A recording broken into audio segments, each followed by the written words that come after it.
This is the new Ford GT. It is the single most highly anticipated car this year. Although Ford hasn't announced pricing yet, it's rumored that well-optioned versions will likely cost around $500,000. And today I'm going to show you why it's worth every penny. I've flown all the way to Tooele, Utah to borrow this Ford GT from Ford at the Ford GT press launch. Today I'm going to show you all of its interesting features and cool details and awesome new technology, and then I'm going to take it out on the road and show you how it drives. And of course, for more of my thoughts on the Ford GT experience, click the link below for my column on autotrader.com/oversteer. Oh, and by the way, this isn't the only thing I've done with the new Ford GT. I've also made a video thoroughly comparing the new Ford GT and the old Ford GT, which will be up very shortly on my channel, so keep checking back. Before I get into all the cool stuff, a little overview. The new Ford GT is built in Canada and it uses just a V6. It's the same engine block from the Ford F-150 and the Raptor, but it makes 647 horsepower and 550 pound-feet of torque. And this car will do 216 miles per hour and 0 to 60 in 3.2 seconds. The GT uses a 7-speed dual-clutch automatic transmission, and Ford says they're only going to build 1,000 of these for the entire world. We'll start with the doors. Now, the old Ford GT had those crazy doors with the roofs on them that was annoying. Here's how you get in the new Ford GT. You press this little thing, the door pops up, and then you're in. Now, on the inside of the door, you'll notice a couple of cool features. For example, here is the button to release the doors once you're inside. Also, you'll notice there are 2 climate control vents on each door, and the door pull doesn't go all the way up, but it's a very sturdy piece. So when you get inside, you pull the door closed by grabbing this thing and pulling it down. Now, when you get in the car, there are a million cool features and quirks. I'm going to start with possibly the coolest, the steering wheel. The steering wheel is an unbelievably complex piece of equipment with 18 different buttons and 2 dials. So let's check them all out. This one controls the windshield washer spray. This one turns on the turn signal and turns it back off again. Down here are the Bluetooth or the voice controls. This is the stereo volume, and interestingly, it's the only stereo volume control on the entire car. There isn't a knob on the stereo itself. I'm serious. On the left, these buttons change the stereo track. Above that is the cruise control, the left turn signal button, and the button that lets you flash your high beams. As for the 2 dials, the one on the left controls your drive mode, and each drive mode completely reconfigures the fully digital gauge cluster. Put it in N for normal mode and you're probably on the road, so the speedometer is in the middle with the tach above it. It's the same story when you switch to W for wet mode, which is what you choose if it's raining out, but put it in S for sport mode and you're more interested in what gear you're in than the speed, so the gear moves to the front and center. Next up is T for track mode, and then the tach gets much bigger and your speedometer is banished to the top left corner because your speed doesn't really matter as much on the track. Finally, there's V for VMAX mode when you're trying to reach the car's top speed. Switch into that and your speed moves back to the center again. On the right, the other dial controls the windshield wipers, which is simple enough to understand. One more cool steering wheel feature, when you put the Ford GT in manual shifting mode, this happens. Now, one of the reasons the steering wheel has so many functions is because the seats don't move. I'll get to that more in a second. The thinking was that they wanted to put as many things on the steering wheel as possible. The steering wheel does move, so that if you're a shorter driver, if you're further away from the center console, you wouldn't have to be reaching over there in case you couldn't reach it. Yes, that's right, the seats don't move. They're fixed in place in order to save weight. Now, you can move the backrest with a little lever located down here, but the seats themselves are fixed. They don't move. This has resulted in some interesting decisions, one of which is the steering wheel. Another is the mirrors. Take a look at the driver mirror and notice where it's positioned on the door, almost as far forward as possible. Now check out the passenger mirror. It's a few inches further back to provide maximum visibility for the driver sitting in a fixed position on the left side of the car. Speaking of the seats, let's talk seat belts. This car has a racing harness, but Ford can't sell it like that. The government would get mad and call it a race car. So these are aftermarket harnesses from Sparco you can get in the Ford Performance catalog. The funny thing is, this car also has a normal seat belt. But the best part is that Ford knows what buyers are going to do with this car, so every Ford GT comes ready with mounting points for a racing harness. Another thing you'll notice when you get inside the car is just how narrow the interior is. You're almost shoulder to shoulder with the person next to you, like you're in a Lotus Elise or some other small car. There's barely room for a bunch of switches in the middle. And so there are only a few items in the middle. One is the trick transmission lever, which is a circle: park, reverse, neutral, drive, and push the middle for manual mode. There's also the cool engine start-stop button. And between the seats, there's just 4 switches: the axle lifter, suspension comfort mode, traction control off, and the hazard lights. Now, if you're wondering why it's so tight in here, there are 2 reasons for it. Number 1 is to save weight. You don't want some huge cabin with all the interior materials adding weight to the car. Number 2 is for aero. You see, pulling the interior so tight allowed them to put in the flying buttresses. Yes, that's right, the flying buttresses. One of the most unique design features of this car is the fact that there's a giant hole in the rear 3/4, and it's so big that you can see me. Another one of my favorite Ford GT quirks is the adjustable pedals. This thing has adjustable pedals, but not with the press of some electronic button like a modern luxury car. Instead, this thing is old school. You pull a little loop located in the driver's footwell, and then the pedals adjust. You can move them with your feet based on exactly where you want them to be. It's pretty cool. Now, I've already shown you the controls in the center console, and aside from those, there's only a few others that aren't controlled right here on the steering wheel. One is Ford's latest sync system, which is in the middle of the Ford GT, unless you get the competition package, which includes no screen there to save weight. The other are the climate controls. These things are not modern. There's no screen, there's no cool slider, they're just dials. This car is back to basics. Another cool Ford GT feature, as I've already shown you, the door opens with the push of an electronic button. But what happens if the battery dies or the button fails? Well, Ford thought of that. There's a redundancy. It's a little nylon strap located on the B-pillar, and it has a little picture of a door on it. Pull it, and the door opens mechanically.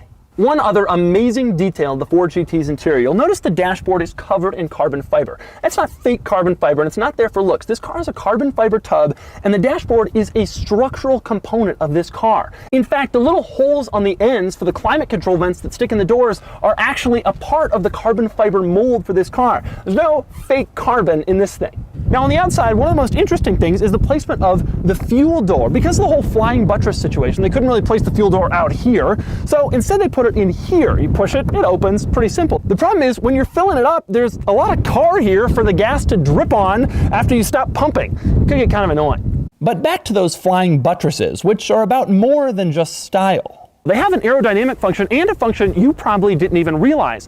Air comes into that giant intake on the side, and then there are giant air pathways within those flying buttresses that bring cool air into the engine. They're actually functional. Now, you probably already knew about the flying buttresses, but did you know that they're not the only hole in this car? Check it out. You see this hole right here? When you open the door, you can see it a lot clearer. In fact, there's a giant air management system with a big air channel that sends air from the front of the car all the way through behind the wheel for improved aerodynamics and downforce. Another really cool Ford GT feature is the hole in the middle of the brake lights. Now, I've shown you how all this air gets into the engine, in part through the flying buttresses and the air channels, so you're wondering, well, how does it get out? That's right, through the hole in the center of the brake lights. That's pretty cool. Now, one of the Ford GT's cool party tricks you'll be able to show people when you see one at Cars and Coffee comes in this panel right here.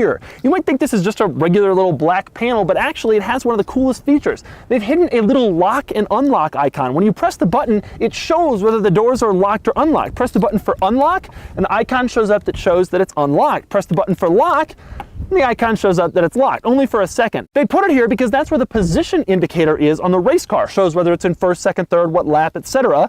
And now for the road car, there's a little lock-unlock icon. Now let's talk about storage for a second. The only exterior storage bit in this car is back here, where the trunk is under the same panel as the engine. To access it, you press the little trunk button twice on the key fob and it pops open, or you push a little button inside the car next to the steering wheel. Now, you remember how in the old Ford GT, the entire rear lifted up and you could see everything and the tires and it was really cool? Well, not so in this car. It's a much smaller area. And speaking of small, the rear storage area is absolutely minuscule. If you're going anywhere in this car, I think your best friend will be FedEx. I have to admit though, even though this car has only a 3.5 liter V6, that EcoBoost V6 looks pretty cool back there. Now, the old Ford GT had a little storage compartment up front. Not so in this car. To access the front area, you pull a little latch in the driver footwell, open it up, and you'll find all that's in here is just some fluids. You won't be able to put anything up front. What about storage inside the car? It's sparse. really sparse. There's none behind the seats, and the only storage I could really find is this little pouch under the driver's seat and this small area behind the kick plate in the passenger footwell. Another amazing feature about this car, I already showed you track mode and VMAX mode and how you can switch to them and what happens on the gauge cluster when you do it. But the really cool thing about those two modes is that when you switch into track mode or VMAX mode, the car lowers by 2 whole inches entirely. The whole car goes down so that it has just 2.75 inches of ground clearance. That's amazingly low. Think of it this way. When a Ford GT is in track mode, a Dodge Viper has double the ground clearance. But the most amazing part is how fast it lowers and raises itself. Take note, I haven't sped up this footage at all.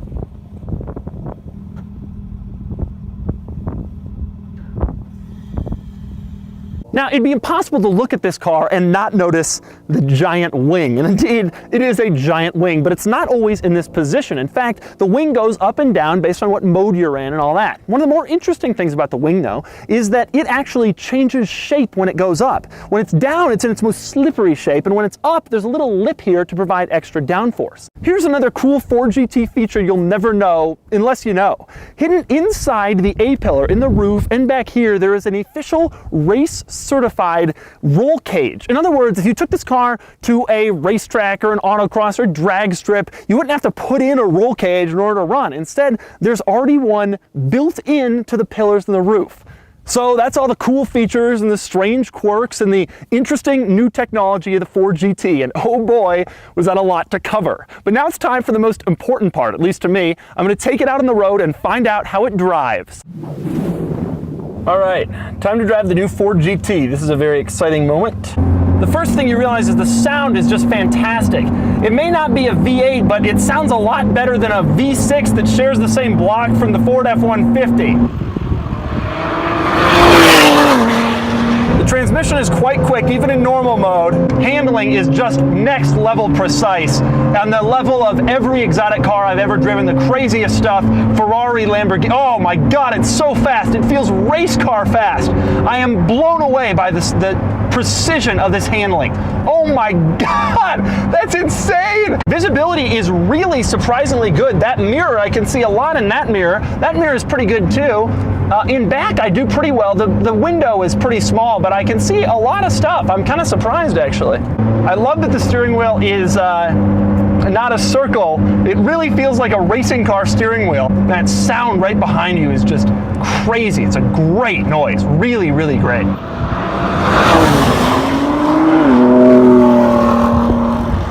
All right, I've shifted into sport mode. You can instantly tell that the throttle response is quicker. The sound also seems a little bit better. Oh, those downshifts are so fast. Woo, that sounds like an exotic supercar. Now in sport mode, the handling, this thing truly feels like it's on rails. I have not driven something that handles this well ever. The sound is just amazing. Oh! That sounds so good. It is impossible to believe this is a V6. I've never driven anything that feels this precise and this glued to the road as this car. This is unbelievable. I love this thing. This is amazing. But of course, I better love it. It's $500,000. Now I'm gonna put it in park, because in order to get to track mode, you got to be in park. Now we're down. Now, oh man, you can tell it's lower. I wasn't looking up. You can just tell it's lower. Now the wing is up now, and boy, there goes my visibility that I was just saying is pretty good. Oh, the sound is just dramatically improved. It just feels so much bigger. It feels like I'm driving sport mode in a tunnel. See the camera's moving around a lot more. It is definitely a harsher ride. You're closer to the ground. The suspension is stiffer in track mode. I'm gonna floor it very briefly. Oh my God!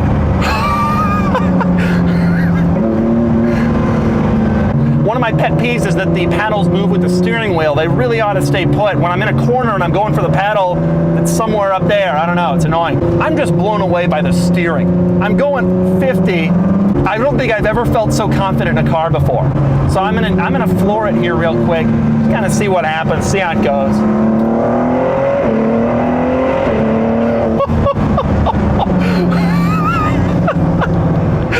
Amazing, truly, truly amazing. I cannot believe this car is really special. This thing is world class. It is very impressive. I am blown away. Driving this thing on the road is an interesting experience. This is Carl. Carl has the 05 Ford GT I showed you earlier. We're going to be hearing more from him in my comparison video, which you'll also see. The transmission is just so smooth. It's smooth even on the road. It was smooth on the track before. Now, I'm driving on a normal street here, and it feels like a fairly normal experience with the exception that we're really, really low. It is a little loud, there's no question about that. It's a little bit louder than a lot of the exotic cars that are, even kind of at lower RPMs, it's got more of a noise to it. There's no question about that. The thing about this car also is it's just very cool to drive. I love the interior of this car. I think the interior is awesome. I think this center gauge screen, I've driven all these supercars, I think this is the best one I've seen. I love how much it changes. They've really thought through what needs to be at the forefront and what you need to be looking at when you're in each different mode. It isn't cheap, it's just kind of basic, and that's what you're looking for with a car like this. Every material you see in this car that looks like carbon fiber is there for function. Yep. It's there to make sure that the car is as light as possible and not to make the car look cool. Yep. It ends up making the car look pretty cool. Right. But that's a side effect of making the car functionally right. You have to realize, though, that this is not a touring car. You can buy a 488, California, whatever. They've put a lot of effort into stitching quality and choose which stitching you want and which leather you want and which. This isn't one of those cars. This car is actually going to be designed for people who really want to use it for performance purposes. It is just massively fast.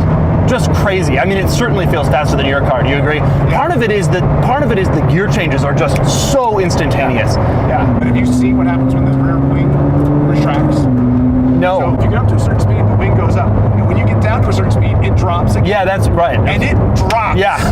So that's what that was. Loud. The car didn't just raise up, it was just the wing that was doing. Okay. Clunk. Again, it's a race car. So when it's time to put the wing down, it puts the wing down. It doesn't gently set the wing down so that it doesn't upset you. It puts the wing down. Right. Oh, God, this is just an amazing car. It really, really is. It's everything you'd hope that a car at this price point would be. Right. This car, I drove the Aventador SV, which is also $500,000. This car makes that thing look agrarian. I mean, this car is so much more precise, and it's just on a completely different level. It really feels like it is. So there's your most thorough look yet at the new Ford GT. Don't forget to click the link below for my column about the GT on autotrader.com/oversteer. And don't forget to watch my comparison video between the new Ford GT and the old one. Oh. I gotta buckle up, that's what that is. It's the buckle chime, because the regular belt isn't buckled in. That's so funny. So now I got two groups of seat belts on. I'm really safe today.